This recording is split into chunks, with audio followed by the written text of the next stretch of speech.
not entertained! Is this not why you are here?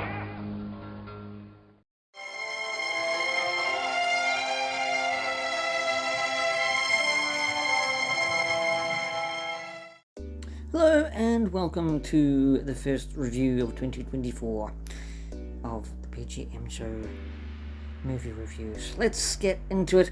I think this movie is fantastic. It's an escape. High Road to China is, I think, a road trip movie, but in the air, and the end result is fighting a war in China. But along the road, Evie, Tozer, and O'Malley gear up with his mechanic friend to head off in a hurry to seek out Evie's father, that she thinks is now in either India or Afghanistan or in Malaysia somewhere, before taking off across the mountains to China. Here is some of the plot of the story. Eve Tozer is a socialite or society heiress and flapper living in the high life. In 1920s Istanbul, she needs to find her father Bradley Tozer before he is officially declared dead or risk losing her inheritance to his scheming business partner Bentik. She only has 12 days. Evie hires World War I ace pilot Patrick O'Malley, and his aircraft O'Malley's is eager to take the job as he needs to leave town rather urgently himself. Evie, also an accomplished pilot, however, is determined to accompany him in his otherwise aircraft, which causes the first of many arguments on the way from Istanbul to China. Their journey into biplanes named Dorothy and Lillian, after the famous Gish silent film stars sisters, through 6 countries leads them to finally find the eccentric Bradley Tozer in China, where he is helping a small village defend itself against the local warlord. Tozer informs O'Malley that all the patents are in his name, and when he dies, they will be transferred to Eve. She will have all the real wealth when that happens. Also, he does not want to leave the place. The warlord attacks when the troops. Eve flies the remaining plane to help counter the attack. The battle is won. The warlord dies, the plane crashes, and thinking Eve is injured, O'Malley rushes to her side. She is alive and well, the two of them kiss. End of movie.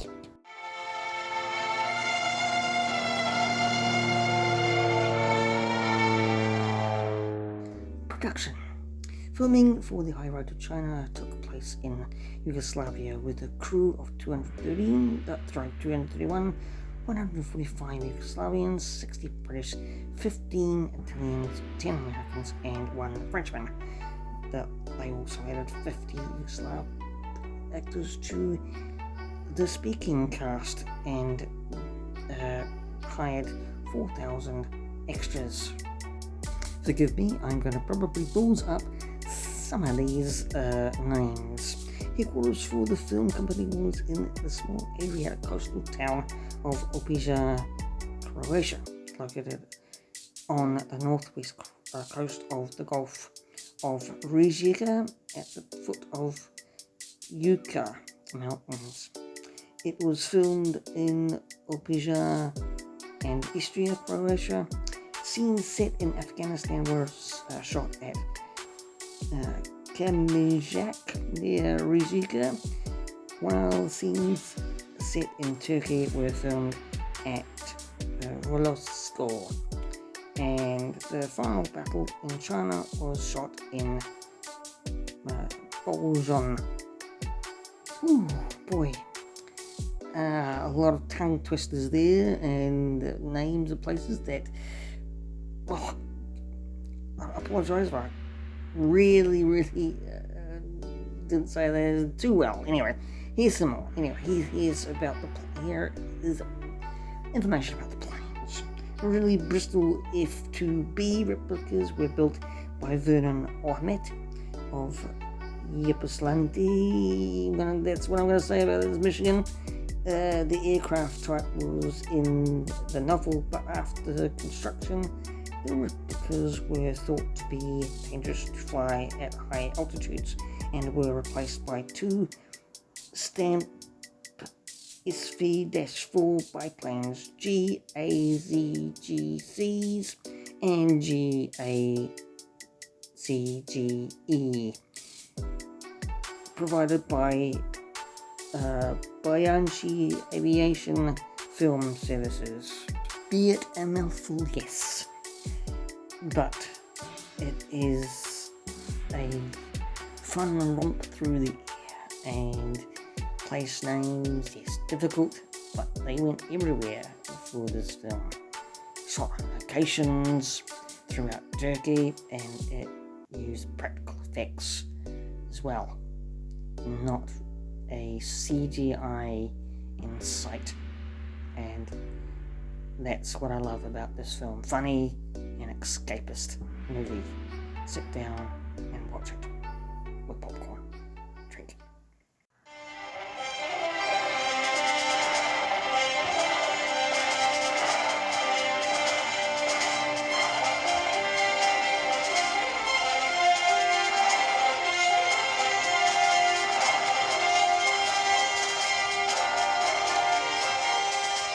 The cast for High Road to China, starring Tom Selleck, Bess Armstrong, Wilfred Brimley, Brian Blessed, Cassandra Garver, Jack Wisdom, and Robert Morley.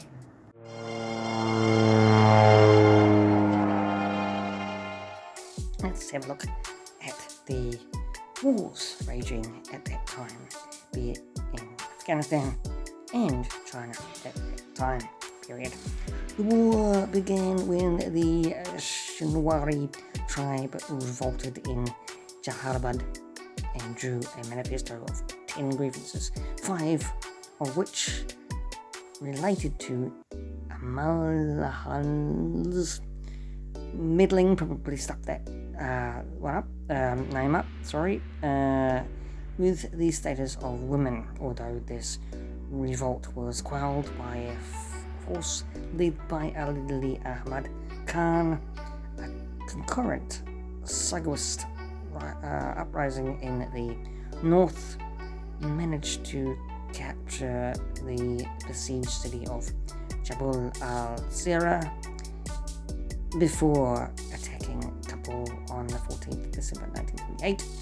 In China, from 1929 to 30, the Chinese Civil War was fought between the Kuomintang-led government of the Republic of China and the forces of Chinese Communist Party, which armed conflict continuing intermittently from the 1st of August 1927 until 7th of December 1949. So it was a damn long war, resulting in a communist victory and subsequent control of mainland China. Yeah, so pretty an upheaval time in those days and years, because yes, we all know the Great War finished in 1918, but the wars were raging on in different parts of the world in 1920s, and so it's the history is in this movie quite sound in a way, but it does take a bit of a funny look for the Afghanistan with Brian Blessed's character, and all that scene surrounding was pretty comical, but really their fighting was pretty fierce in the history makeup of this country.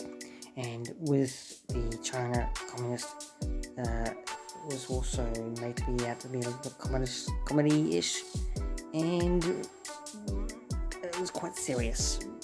Of course, every war is serious and detriment to all the economy and everything else. But in this film,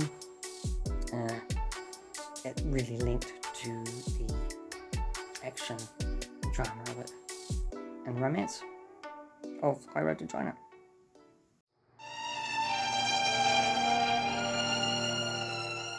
Take a look at the box office now, and it was directed by Brian G. Hutton, screenplay by Sandra Weintraub, S. Lee Bernstein, I think it is.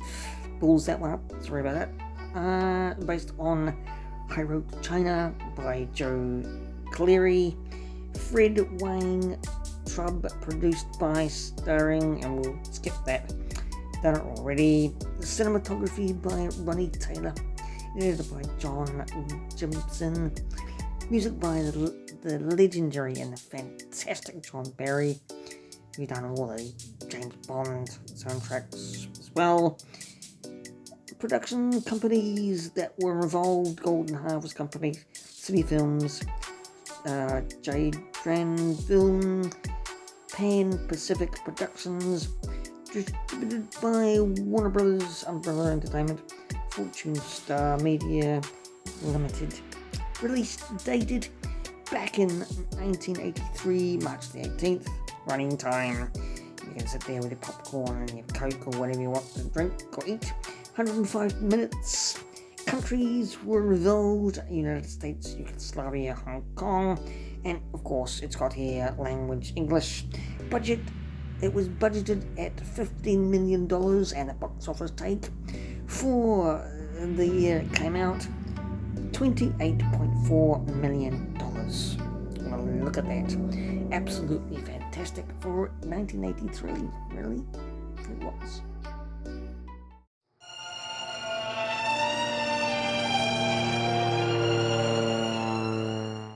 Whether you've seen this movie before or haven't seen this movie before, it is a in-air, up-there, romantic rom-com romp, full of witticisms, full of comedy, full of conflict, full of action. You may think it's not full of action and you're going with the movie reviewers of those times in 1983, 94, or whoever has seen it, saying this wasn't really a good movie, it was boring and no storyline whatsoever.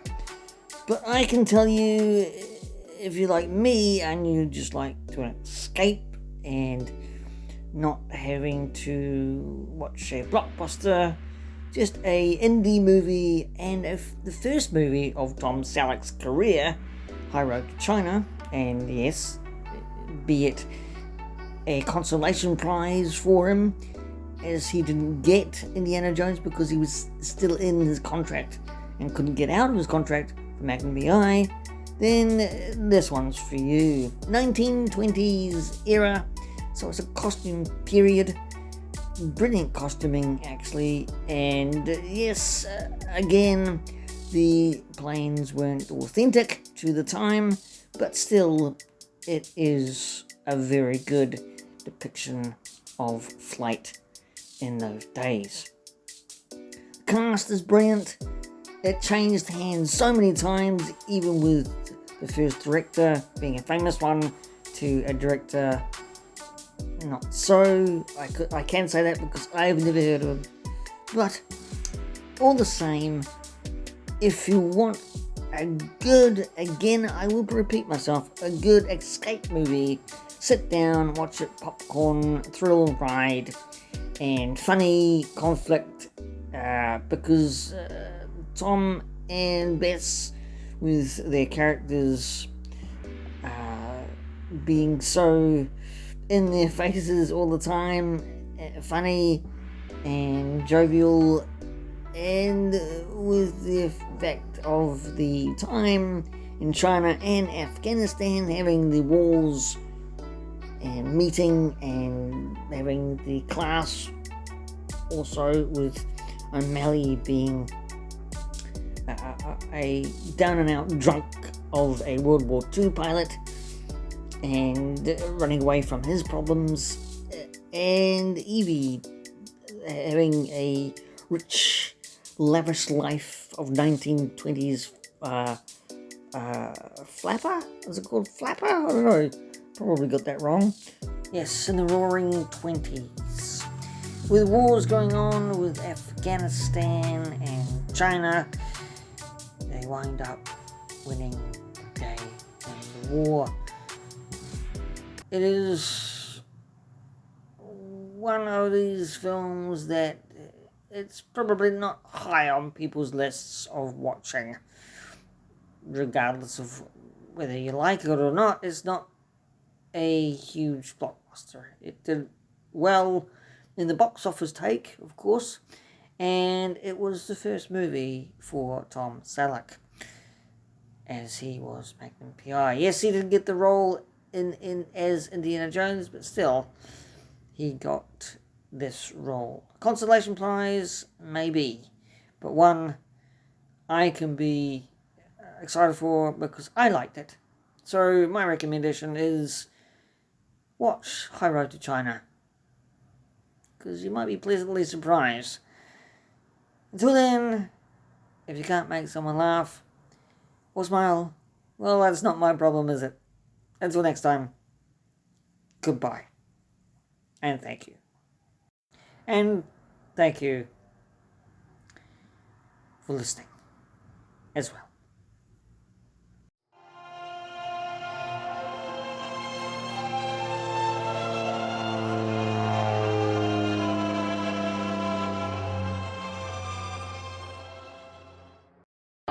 Are you not entertained?